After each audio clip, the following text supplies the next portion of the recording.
most businesses, business leaders of all sizes, just kind of go down the railroad track and they don't look around. There might be a locomotive coming from the side. It doesn't need tracks. It's going to hit you because you didn't anticipate it. So it's about how do you learn something from the past, but then say, what if the future is completely different? What if the whole industry takes a hard right turn in 2 weeks? Are you even thinking about that? Or even anticipating it? Are you looking around to see if it's going to possibly happen?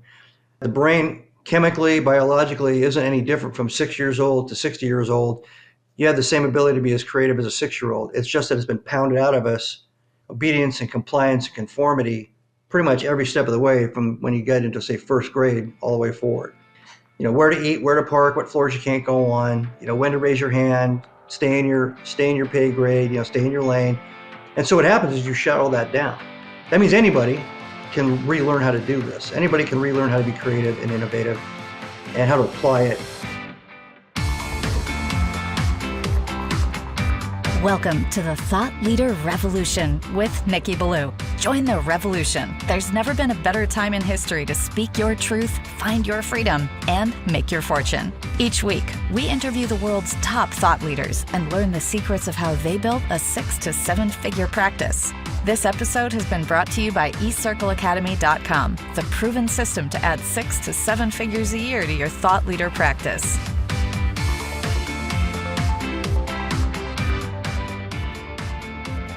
Welcome to another exciting episode of the podcast, The Thought Leader Revolution. I'm your host, Nikki Ballou. And boy, do we have an exciting guest for you today. Today's guest is a repeat guest. He is a former Navy SEAL. He's a CEO. He's a best-selling author. I'm speaking, of course, of none other than the one, the only, the legendary Marty Strong. Welcome to the show, Marty. Hi, Nikki. I wish I had half your energy. Brother, it's good to have you back. You're a repeat guest. It's an honor to have you back again. And I understand that you got a new book coming out. So tell us all about it. Sure. So there's 3 books in the series. Each of them starts with the word be. So there's Be Nimble, which is about leadership, primarily leadership in crisis, and how to run teams and build teams in crisis. And I don't mean crisis like hurricanes, but crisis like scaling businesses and things like that. And the second book is Be Visionary, which is about strategic planning and thought leadership within your organization, try to transform it for the future. And now this one, Be Different, subtitle is How Navy SEALs and Entrepreneurs Bend, Break, or Ignore the Rules to Get Results, is about creativity and innovation and how to excite and ignite that within your organization, and kind of things that I've learned by being on the board of directors of Best Robotics and another technology board about stimulating adults, getting adults kind of re-engaged with their creative capabilities. Marty, these books all sound amazing. So what made you decide to want to write a series in the first place, and why this particular book now? Well, I wish I was so... I wrote a book on strategy, but I did not have a strategy to write a series. I wrote the first book about leadership. Anybody that's ever heard any of my interviews knows that I have a very non-linear professional path. So I tend to stumble into opportunities. And that I think it was I just forgot his name. Anyway, chance favors the prepared mind. I've always believed that. So I tend to stumble into an opportunity and I see it and I jump through that window. So in this case, I had lots of friends, lots of associates that were using me as a mentor. CEOs, presidents of companies, and I was helping them with leadership, different elements of leadership, kind of high-end leadership issues and challenges. And so I wrote the first book. After years of doing that, pro bono and just doing it, I thought I'd codify it and put all my thoughts and kind of my philosophy into one book. And when I was writing that book, one of my beta readers, who's a CEO, said, one of your chapters refers to strategy and the fact that strategy isn't taught in school.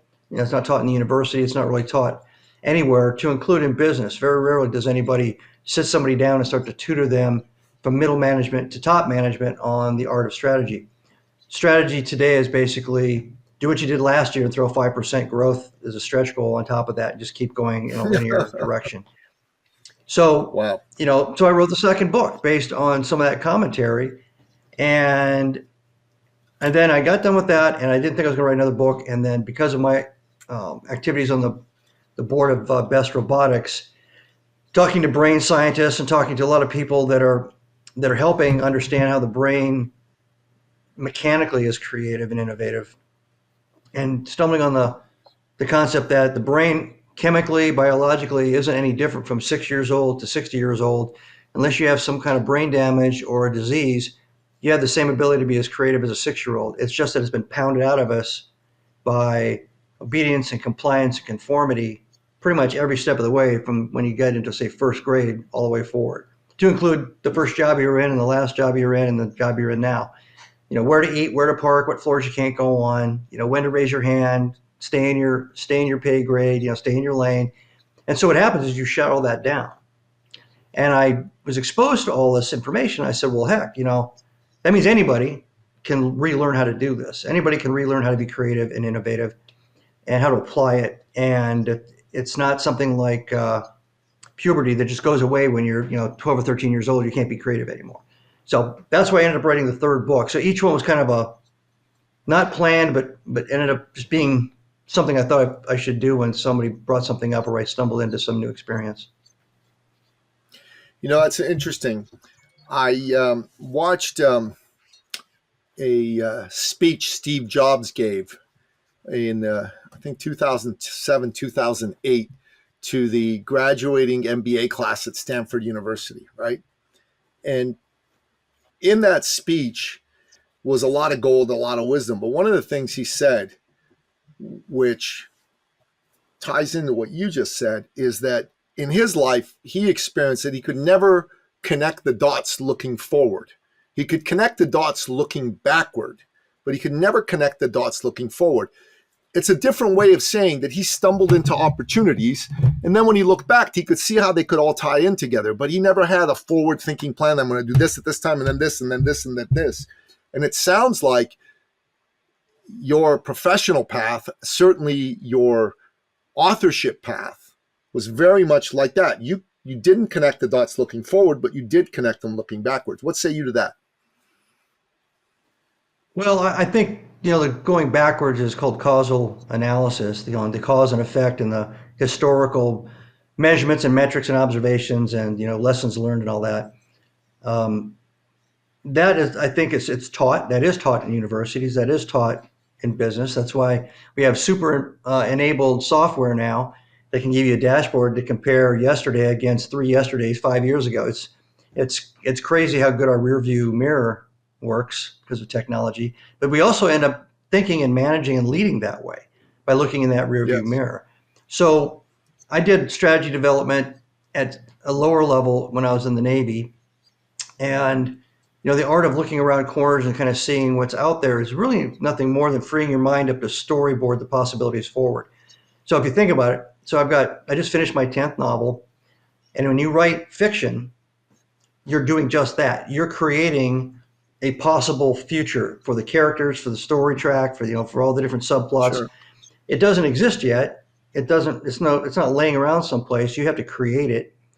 And that's the same way mission planning is in the SEAL teams. You storyboard out first in kind of block phases, and then you take the phases and break them down into little micro steps of execution. And you project lots of different possible paths, possible futures. Now, that isn't strategy writ large like a corporate strategy, but from a practice, from a brain practice, it allows you to kind of get out of the to-do list, stop looking at the tips of your toes, look out there and say, okay. And what also thing that does is it allows you to be creative, because who knows what the future holds, right? So you can make up any storyboard you want. You could have the industry collapse. You could have the industry take off, in a hockey stick kind of fashion. You can have competitors eat your lunch. You could discover something. You can write anything you want. It's just like a novelist. But then once you lay that out there, a potential future path, then you can use the causal analysis, because now you've got the story. You can actually back plan and back analyze, even though it's made up, each of these different forward paths. And you can start grading them and judging them for risk and opportunity. You can start, if you like one or two, you can start loading them up with resources, so you can see how much is it going to cost you, how much how much people time, or you have to buy something or buy a company, you're going to have to do something to position yourself in a new market way in advance. And when you finally decide to pick that path, now it becomes more like operations planning. So you back plan from the horizontal objective, you fill in all your milestones, you load up all your resources and everything, and boom, you got a plan. And then you just kind of steer towards the North Star and make adjustments as you go. That essentially is how you put the causal analysis looking backward skill set together with a forward looking skill set to create, actionable strategy. And creativity is really more about the future look. It's about how do you learn something from the past, but then say, what if the future is completely different? What if the whole industry takes a hard right turn in 2 weeks? Are you even thinking about that? Or even anticipating that? Are you looking around to see if it's going to possibly happen? Yeah, and most business leaders of all sizes just kind of go down the railroad track and they don't look around. There might be a locomotive coming from the side. It doesn't need tracks. It's going to hit you because you didn't anticipate it. So anyway, that's another way to apply all those elements and also to be creative at the same time. Let me ask you this. You wrote these books in a very non-strategic way, as you said, and you wrote them for entrepreneurs and their teams. If someone was just being introduced to this body of work that you've put together, where would you have them start and why? I think it's a great question. I had somebody in the neighborhood ask me that question this weekend. They bought Be Nimble. It's just a neighbor of mine that I hardly ever met. But his son has just left one profession, and he's a really good leader and a good manager, operator, but he doesn't know anything about long-range planning. And so when he explained all this, he goes, can I get another copy of Be Nimble? And I said, I bet you Be Visionary is probably a better thing for him. If he's already got the mechanics of the first book kind of down, the part that's really going to open his eyes is learning how to think big, dream big, and then turn it into an actionable plan. So you can read them in order if you want to, but you could read them in any order. I think it has more to do with where are you. Like the guys that were my beta readers that said I should write a book on strategy, all loved the second book on strategy, loved it because it was unique, and they wanted their people to read it because they had not had that type of information kind of tutorial when they were in middle management. Now they're CEOs, and they're okay, here I am, and I learned all the hard lessons of big picture planning and being surprised and ambushed by Murphy's Law and the fact that everything's changing. I've already been through all the pain, but these other people haven't been there yet, and they need to learn from some source. So for those CEOs, that was the second book was the most valuable thing for them. But I found that people that are in management and trying to lead and trying to understand how to mentor and coach and tutor different levels of the talent in their organizations, or even structure of the organizational design so it's optimized and ready for success, Be Nimble is a better book. And Be Different just kind of covers all of it. You can be creative at every level of employment. You don't have to be a CEO to use creativity to your advantage. It's interesting what you're saying, because I'm listening to it from my own perspective. I just wrote a book myself with a co-author about podcast guesting. It's called Get Booked and Get Paid, How to Generate 6 Figures Plus a Year Through Podcast Guesting. We've also done workshops about this.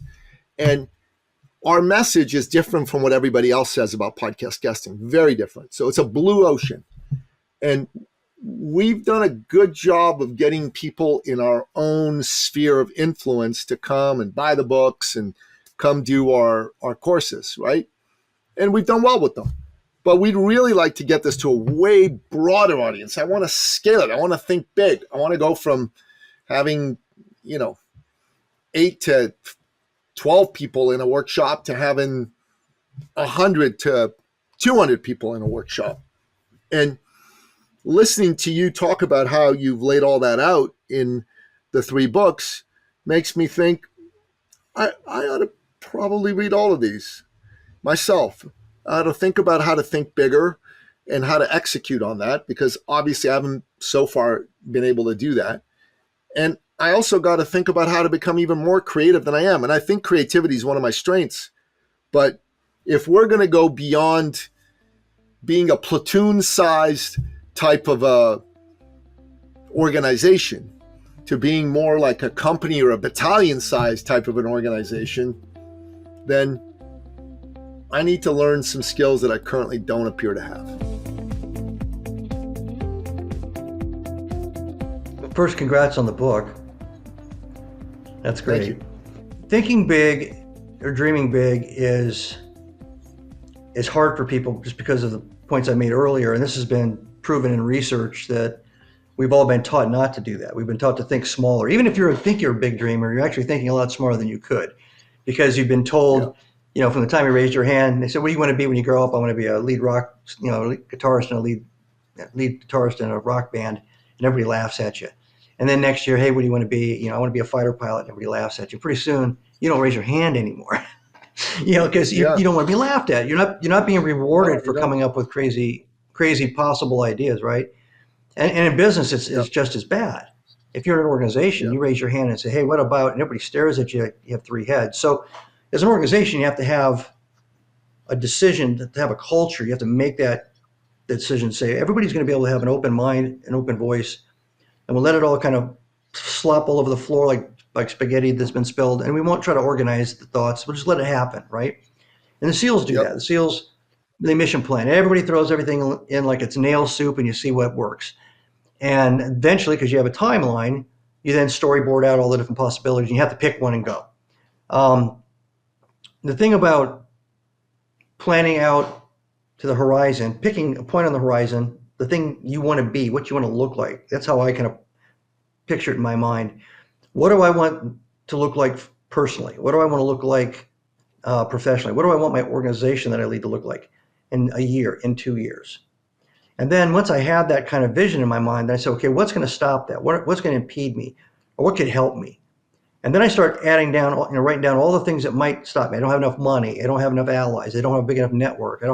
And once I get all that down, I said, okay, so the preparatory stuff I need is kind of my list of all the things I think that are going to be obstacles. And as long as I think that horizontal goal is worth getting to and valuable, then I said, okay, so I got to work out the bugs. Now you're back in planning and execution, which most people can do fairly well. The hard part is just even having that first long-range, big-picture thought. But once you kind of galvanize and crystallize that horizontal point of goal setting, it's easy to work the space in between on the calendar. And you can be creative in trying to figure out how to solve the problems and all that, but you're not really going to change. You're going to go north. You're going to go 300 degrees or 345 degrees, and that's what you've set. That's the course. And you may do this on the way, but you're going there, and you're going to end up there. You're not going to get distracted by shiny objects. You're not going to have a lack of planning. You're going to storyboard and plan all the way back from that. List all the things that you have that can help you, all your resources, all the things that may impede you. And you put it on a board. You can brainstorm it with a bunch of people that know a lot about it. You can ask strangers how they would do it. You can look at somebody else who's done something like it. I'd ask everybody and anybody. And just like you're going to go to some town in Spain for the first time and you've never been there and you want to know as much as you can so you get the most out of the trip. And then you just start the path. You start one foot in front of the other. Amen. And it'll feel like normal management and leadership when you're doing it. It's the first part that's the hard part, picking the point. Amen. Amen. Marty, you're a smart and thoughtful man, and I appreciate you coming on the show, talking about the things that you are a thought leader in, an expert in. So if people want to get your book, I'm assuming they just go to Amazon, they pick up a copy in that regard, correct? Yes, but they can also go to martystrong.com. I do motivational speaking. I've got all my books on there. I've got a lot of material. And the books will link right to an Amazon point of sale. Or you can go to Amazon, just put in Marty Strong, and it'll pop up. We'll make sure we put that in the show notes. Tell us about some of the other things that you do in addition to writing books that people can find out about. So my day job, I'm the CEO of a middle market healthcare company. So I have about 90 doctors and nurses, nurse practitioners. So those are RNs with master's degrees. And they're scattered over most of the state of Virginia. The original business was acquired in 2016, and it was just one employee and a handful of doctors and nurses, and we've grown to that size. I've actually been the CEO of a management holding company up until February of this year, when we spun out the last companies other than this healthcare company. And I said, I'll just lead the healthcare company for a couple of years, because it used to be like 5 companies. Now it's down to the 1. So that's what I'm doing right now, is my day job, which puts me Cool. on the street in contact with the market and the economy, and, sales reality and all the things that I used to have to do a long time ago. And like I said, I just finished my 10th novel, so I'll be shopping that to agents and That's everything cool. probably in the next month. And I love it. and then I'm on these boards, and I do the speaking tours. So I've written 11 books, but I wrote my first novel, and I got a guy who's pretty famous, and he's told me he'd put his name on it, but he wants me to make wholesale changes to it, and I have not made those wholesale changes, even though I said I would. So I got to get that sorted out with myself. But this is it. This is what it's called, and Wow. I'm excited to get my first novel out there myself. So I'd love to chat with you separately about novel writing. I think that'd be a cool conversation to have. It's been my dream since I was a little kid to be a published novelist, and I got to do it. I absolutely have to do it. Yeah, I started with the novels. And I mean, I think I had 8 novels published before I did Be Nimble, and I really like the novels. The novels they're fun. I can freewheel. I can make the character go left, right, or get hit by a bus. There's a lot less rules. But when you're writing a nonfiction business-oriented book, it's like you're putting together a classroom syllabus and lesson plan that will be out there Yep. forever. So Forever. you have that Exactly. feeling in the back of your mind the whole time you're writing. Yeah. Exactly. Yeah, that's what Get Booked and Get Paid was. It's short and compact, but that's exactly what it is. I like to read a couple of your novels. I read a lot of novels. Actually, I love reading novels. It's how I relax. I just finished reading Don Pendleton's Mac Bullen, one of his Mac Bullen books. I don't know if you remember those. They were Yeah. really, really cool books from the past. I love Mickey Spillane, Dashiell Hammett. I love guys like Tom Clancy, Vince Flynn. I've become friends with Don Bentley, who's written both for Tom Clancy and Vince Flynn, and he's got his own series as well. So all of this is super, super cool stuff. I have a podcast I do for men. It's called the Sovereign Man Podcast, and we talk about issues that are relevant for men in this day and age. And I'd love to have you come on that podcast to talk about your experiences as a SEAL for men, but also I'd love to just freewheel with you about novel writing. I think that'd be a really fun conversation. If you're up for it, I'd love to have you on. Yeah. So the martystrong.com, we're going to make sure we send people there. Great job on taking a company from 1 employee to over 90. That's fantastic. And great job having your 10th novel out, brother. I will take a deep dive into all things Marty Strong literary-wise. I'll buy your nonfiction and your fictional works and delve into them. I think that'll be fun. God bless you, man. Thank you for the service that you've put forward in the cause of freedom, and thank you for leaving the service of the cause of freedom and becoming an entrepreneur and helping take the promise of freedom and make it come alive, not just for yourself, but for all the people that you've served over the years. It's a beautiful and noble thing, Marty Strong. Thank you. Yeah, you bet. So, Marty, we wrap up every episode by asking you, our guest expert, what are your top 3 expert action steps? So, bullet point, what are your 3 best pieces of advice for my listener? What say you? Well, that's easy. So I have a 3-step process that I think works for a lot of things we've already talked about, whether it's just an immediate challenge or a long-term challenge. The first step is intellectual humility.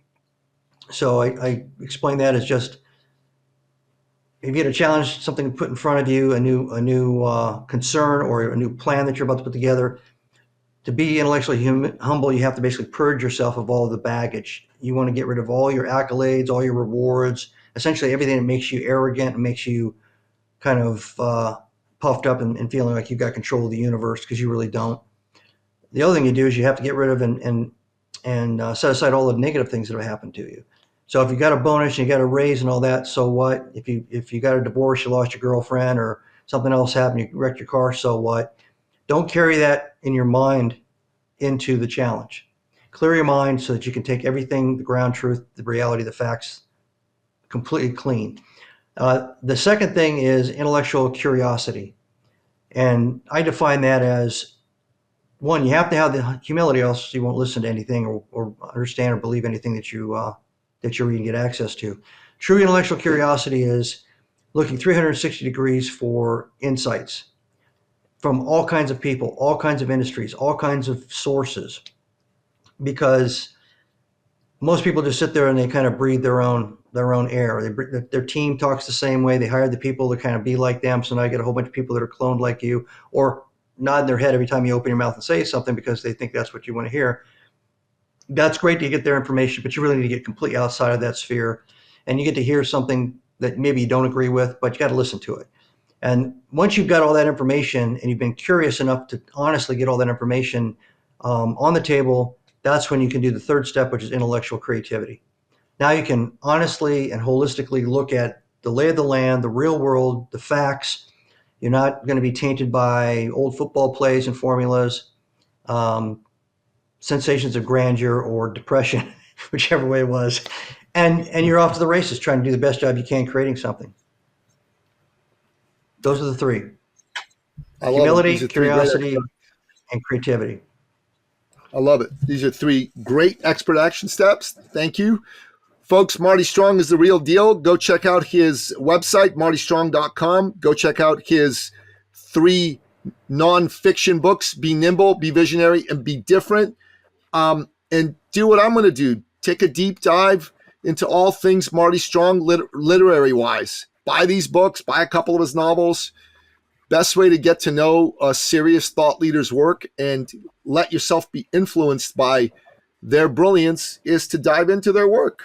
This is what I suggest you do. And if you enjoyed this episode, give us a like, give us a rating, give us a review. That helps us with the algorithm. It helps get this in front of more people who need to see it. And if you have a friend who needs to hear this message, share the episode with them. That is the greatest way you can say thank you to us for doing the work to bring you this incredible episode and this incredible show. Pay it forward by sharing the episode with somebody. Marty, man, thanks for coming on the show. Great to have you here. Thanks for having me, Nicky. It's great seeing you again. Always great to see you. And that wraps up another exciting episode of the podcast, The Thought Leader Revolution. To find out more about today's amazing guest, the one and only Marty Strong, go to the show notes at thethoughtleaderrevolution.com or wherever you happen to listen to this episode, be it iTunes, Spotify, Google Play, YouTube, Rumble, or what have you. Until next time, goodbye. This episode has been brought to you by eCircleAcademy.com, the proven system to add 6 to 7 figures a year to your thought leader practice.